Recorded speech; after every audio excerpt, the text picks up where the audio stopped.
by the IPPs. Right now, installed capacity of Pakistan's energy is almost 43,000 megawatts. And from it, 50% of it is from the IPPs, the independent power producers. Now let's talk about how does this all work. There is an organization which is called CPPA, Central Power Purchasing Agency. It is tasked to purchase the energy from these IPPs. IPPs are set up in the country who are like investors. They bring all the investment for the plant, they set up a plant, and then they purchase coal or heavy furnace oil or anything to produce electricity. So right now we are producing electricity from coal, we are producing electricity from the solar and nuclear and all those things. CPPA purchases this electricity from the IPPs and then provides this electricity to the DISCOs. DISCOs are like Karachi Electric Supply Company, K Electric, or Hyderabad Supply Company. And then they collect that amount from the end consumers, who are we, like the household consumers or the industries.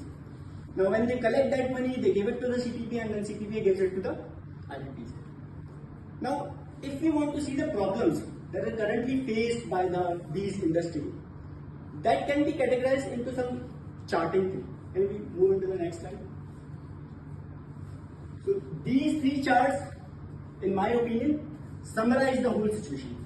Like you can see here, most of our energy is produced from the natural gas. Is it visible to everyone? Or we can zoom it. Like you can see, this is the megawatt. Like 13,000 megawatt is currently produced from natural gas. Almost 6,000 produced from the furnace oil. And most of this natural gas and furnace oil is imported.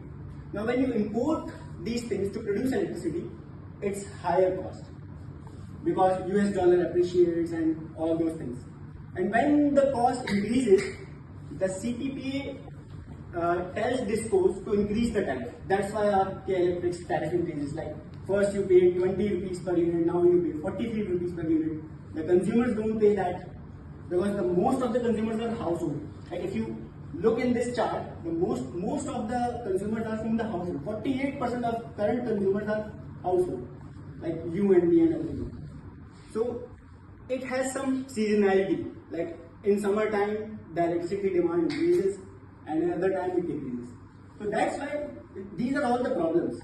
Now, what would be the solution? The solution would be to move away from the furnace oil and natural gas and to the indigenous third coal, or to the solar power, or to the nuclear power. Can you move into the next slide? So these are all the solutions that you can see. Like we can move to the third coal production, we can move to the solar power, we can make policies that would be beneficial for the industry so that industrial consumption can increase. Thank you.